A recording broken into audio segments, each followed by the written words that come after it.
Dear God,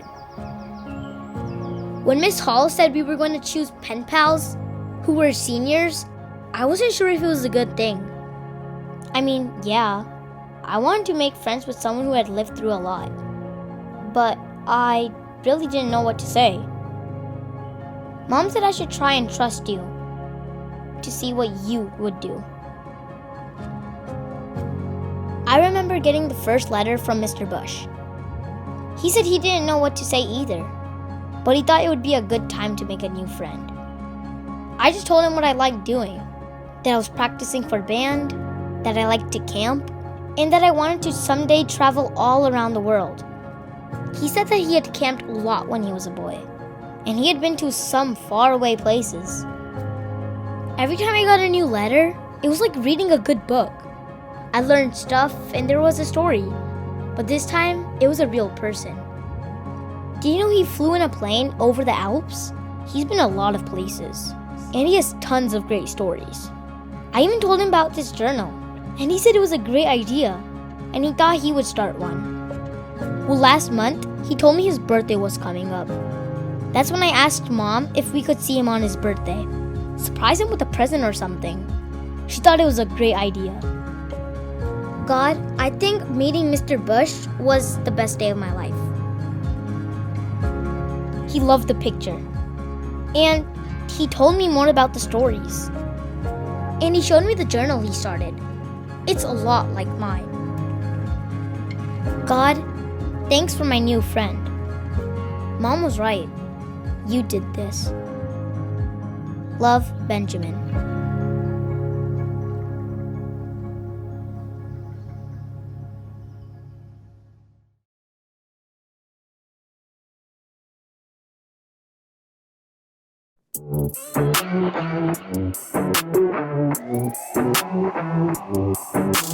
Jesus, you have been so faithful.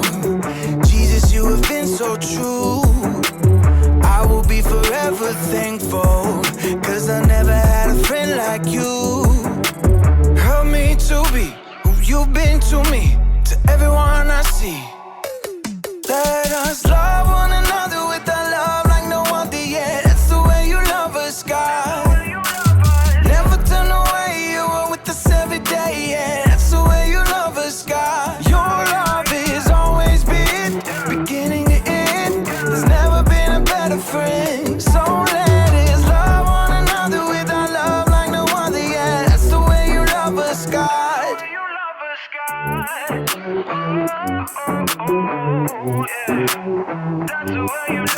You with me in the darkest valley.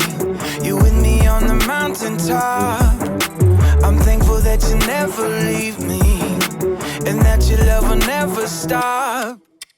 Help me to be who you've been to me, to everyone I see. Let us love one another with a love like no other yet. That's the way you love us, God. Never turn away, you are with us every day, yeah. That's the way you love us, God. Your love has always been beginning to end. There's never been a better friend. So let us love one another with our love like no other, yeah. That's the way you love us, God. I wanna thank you for being a friend who's always by my side. I wanna thank you for the way you love me all my life. I wanna thank you for being a friend who's always by my side. I wanna thank you for the way you love me all my life. Love one another with a love like no other, yeah. That's the way you love us, God. Never turn away, you are with us every day, yeah. That's the way you love us, God. Your love has always been beginning to end. There's never been a better friend. So let us love one another with our love like no other, yeah. That's the way you love us, God.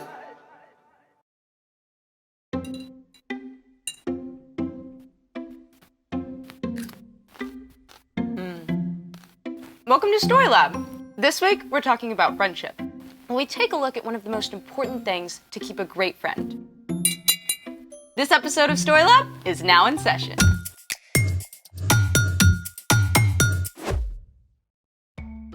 Hey, I'm Sebastian. And I'm Skylar. We're talking about friendship. And what is friendship, Sebastian?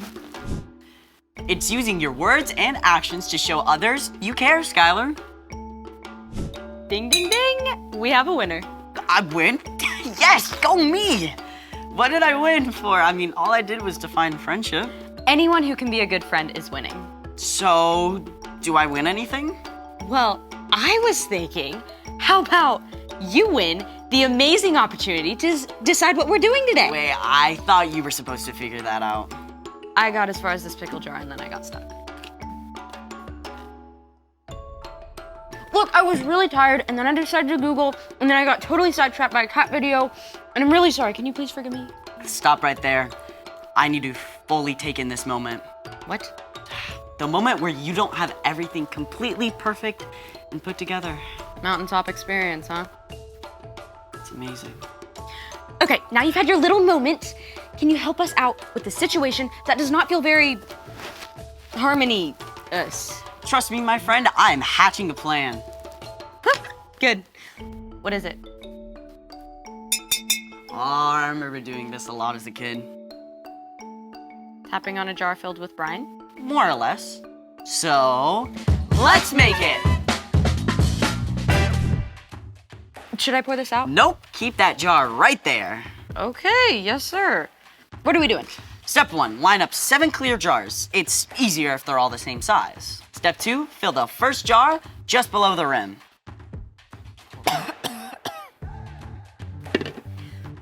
What about the others? Oops, need more water.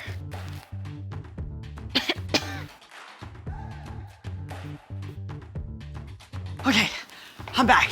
Okay, so the second jar gets about a quarter cup less.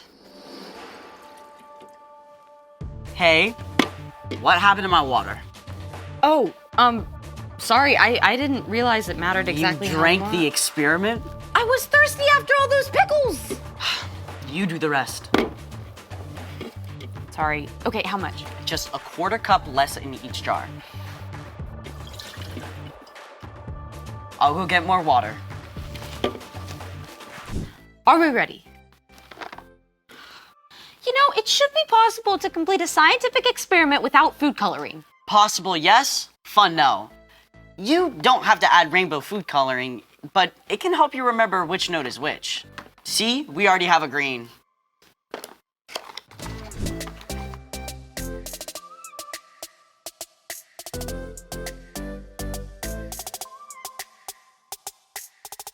You want to tell everyone what we have here? This, my friends, is a water xylophone. So cool. Can I try? I won't mess it up anymore. Promise. Okay, fine. Thank you.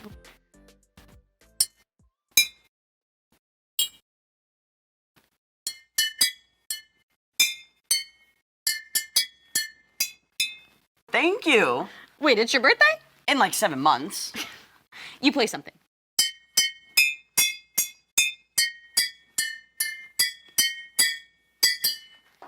Is that Ode to Joy? I'm impressed. Okay, do it.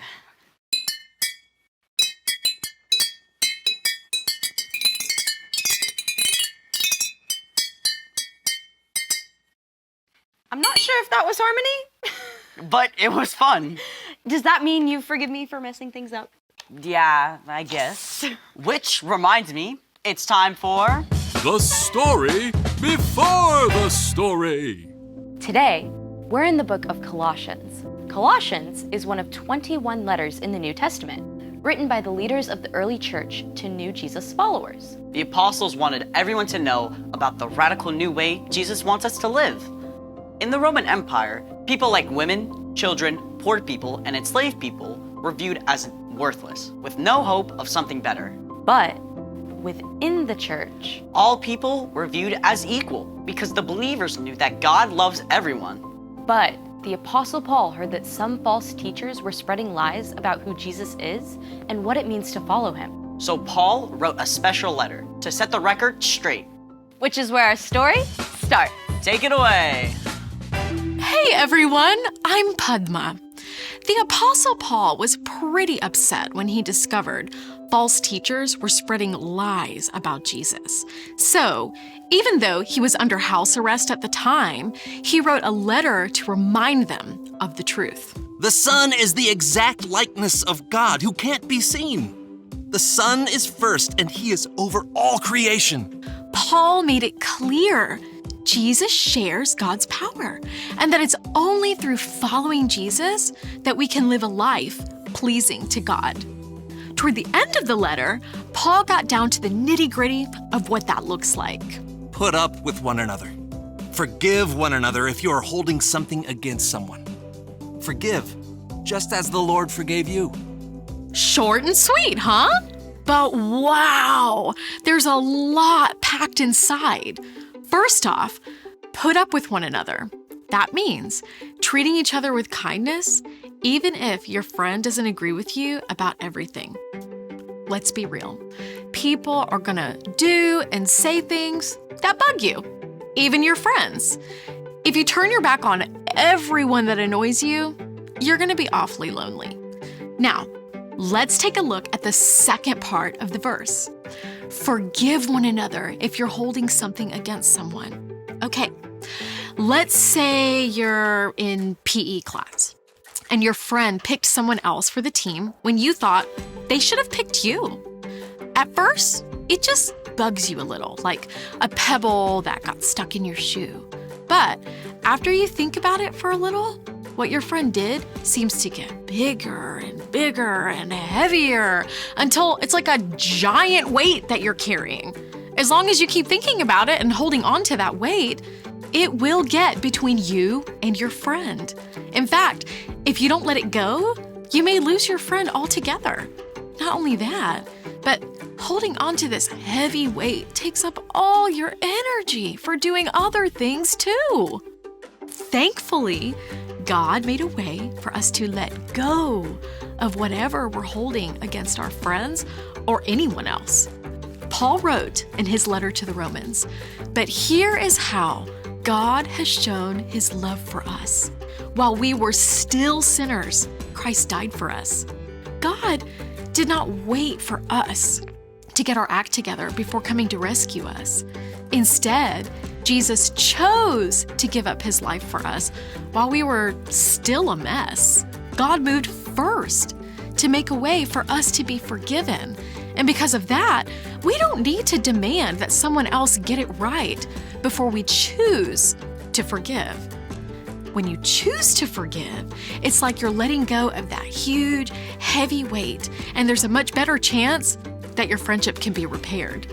Now, forgiving a friend does not mean that what they did was okay or that you have to let them keep hurting you. It simply means that you're leaving room for God to make things right.